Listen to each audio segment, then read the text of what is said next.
사람이 살아가는데 지식만 가지고는 세상을 살아갈 수 없고, 사람이 사람답게 살아가려면 지혜가 있어야 합니다. 지식은 도구와 같고, 지혜는 도구를 쓰는 방법을 아는 것과 같은 것입니다. 지혜로운 사람은 지엽적인 삶이 아닌 근본을 쫓아가며 사는 현명한 삶을 창조합니다. 세상은 날로 각박하게 혼돈 속으로 치닫고 있는데, 이런 때 분명한 자신의 주관을 세우지 못하고 본질과 지엽을 구분하지 못하면 결코 밝은 앞날을 기대할 수 없습니다. 삶을 산다는 것은 판단의 연속입니다. 중대한 문제는 마음이 고요한 상태, 깨어있는 상태에서 판단을 해야 정확합니다. 마치 파도가 일어나기 전에 물속의 돌의 모양이 일그러져 보이지 않고 원래의 모습을 볼 수 있는 것과 같은 이치입니다. 마음이 편안할 때와 조용할 때 사물의 이치를 들여다보는 힘이 강해지고 또한 기억력이 높아지게 됩니다. 우리가 살아가는 과정이나 또한 어떤 일을 수행할 때에 많은 생각을 합니다. 이 성패의 결론은 주로 긍정적인 생각이냐, 부정적이며 불안한 마음가짐에서의 결정이냐에 따라 그 가치의 영향이 크게 달라집니다. 뇌 내 혁명의 저자 하루야마 시게루는 매사를 긍정적으로 사고하고 수용하면 스트레스가 쌓이지 않는다. 무엇이든 적극적으로 받아들이면 결과도 좋다고 하였습니다. 육체와 마음은 늘 대화를 나누고 있으며 마음으로 생각하는 것은 육체에 작용한다는 사실도 밝혀냈습니다. 따라서 플러스 발상을 하는 습관을 가진 사람은 건강하고 지혜로운 인생이 된다는 것입니다. 마음가짐이 그만큼 중요합니다.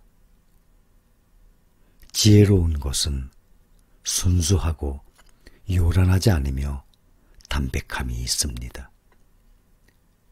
지혜로운 사람은 긍정적인 마음가짐과 항상 깨어있는 생각으로 삶에 의욕이 있고 새로움을 추구합니다.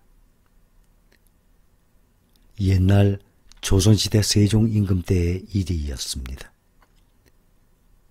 경상도 동네에 관노 장영실이 있었습니다. 관노는 자유가 없어서 관가에서 시키는 대로 일만 하다가 일생을 마치는 것이었습니다. 그러나 장영실은 조금도 실망하지 않고 부지런히 노력하였습니다. 언제나 깊은 생각으로 이치에 맞게 모든 일을 잘 처리했습니다.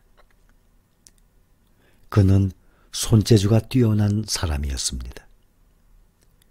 도르래를 만들어 물 깃는 일을 편리하게 해주기도 하고 창고 속에 버려진 무기를 손질하여 새 것처럼 만들어 놓기도 했습니다.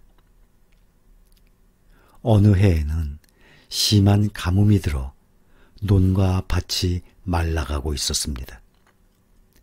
현감은 기우제도 지내고 또 무당을 불러 굿을 하며 비가 내리기를 빌었습니다. 그러나 비는 내리지 않았습니다. 장영실은 가뭄을 극복할 수 있는 방법을 위해 깊은 생각에 잠겨 있었습니다. 어떤 생각이 떠오르자 그는 현내의 여러 곳을 돌아다녔습니다. 약 10리쯤 떨어진 곳에 큰 강이 흐르고 있었지만 그가 살고 있는 고장과는 거리가 멀었습니다. 그러나 장영실은 어떤 가능성을 믿고 자신의 생각을 현감에게 말했습니다. 물은 십리 아니라 백리 밖에서도 길만 제대로 열어주면 되돌아가지 않습니다. 높은 곳에서 낮은 곳으로 쉽게 흐릅니다.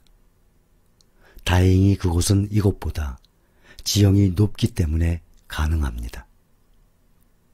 처음에는 고개를 내젓던 현감도 이치에 맞는 장영실의 의견에 따르기로 했습니다. 현감의 허락을 받은 장영실은 곧 공사를 시작했습니다.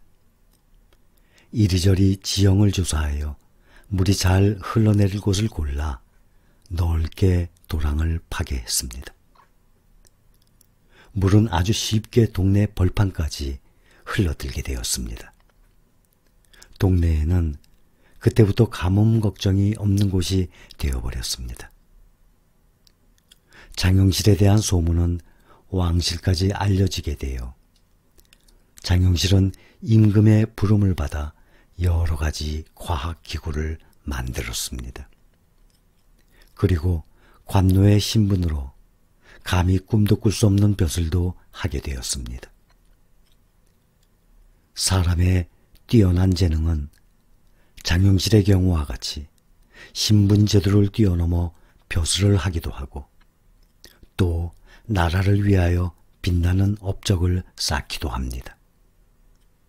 성숙한 지혜는 물질적 재산보다 소중하며 백과사전만큼의 지식보다 강하며 그 생애가 다할 때까지 영원한 무기입니다. 바른 마음가짐과 정신을 깨끗이 쓰면서 하는 일에 정신을 완전하게 집중시킬 수 있다면 불가능이란 없음을 보여준 이야기입니다. 세상의 일이란 본래 정해진 바가 없고 어떻게 하느냐에 따라 이렇게도 저렇게도 될 수 있는 것입니다. 한 여인이 꿈에서 시장에 갔습니다.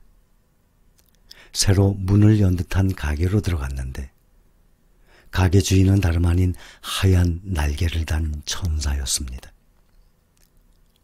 여인이 이 가게에서는 무엇을 파는지 묻자 천사가 대답했습니다. 당신의 가슴이 원하는 것은 무엇이든 팝니다. 그 대답에 놀란 여인은 생각 끝에 인간이 원할 수 있는 최고의 것을 사기로 결심하고 말했습니다. 마음의 평화와 사랑, 지혜와 행복, 그리고 두려움과 슬픔으로부터의 자유를 주세요. 말을 들은 천사가 미소를 지으며 말했습니다. 부인, 죄송합니다. 가게를 잘못 찾으신 것 같군요. 이 가게엔 열매는 팔지 않습니다. 단지 씨앗만을 팔 뿐입니다. 천사는 계속 말을 이어갔습니다. 숯과 다이아몬드는 그 원소가 똑같은 탄소인데 그 똑같은 원소에서 하나는 아름다움의 최고 상징인 다이아몬드가 되고 하나는 보잘것없는 검은 덩어리에 불과하다는 사실을 아세요? 어느 누구에게나 똑같이 주어지는 하루 24시간이라는 원소. 그 원소의 씨앗은 누구에게나 주어지지만 그것을 다이아몬드로 만드느냐, 숯으로 만드느냐는 그대의 선택에 달려 있습니다. 삶은 다이아몬드라는 아름다움을 통째로 선물하지는 않습니다. 단지 가꾸는 사람에 따라 다이아몬드가 될 수도 있고 숯이 될 수도 있는 씨앗을 선물할 뿐입니다. 지혜 있는 삶은 바른 마음으로 주어진 여건에서 자신을 얼마나 충실히 가꾸면서 노력하느냐에 달려 있습니다. 사랑과 행복은 쉽게 오는 것이 아닙니다. 인간의 삶은 고난이라고 말합니다. 그러나 사람에 따라서는 그 고난을 현명하게 잘 헤쳐나가서 오히려 한 차원 더 높이 올라서는 사람이 있는가 하면 그 고난 앞에 무릎을 꿇고 그 고난에 끌려다니는 사람도 있습니다. 인간이 해야 할 중대한 일은 마음속에 들어있는 부정적인 마음, 탐욕의 마음, 어리석은 마음 같은 것을 될 수 있는 한 제거해 가면서 마음속에 생산적이고 긍정적이며 진실한 마음을 개발하고 지혜롭게 살아야 하는 것입니다. 지혜로운 사람은 현명한 삶을 창조합니다.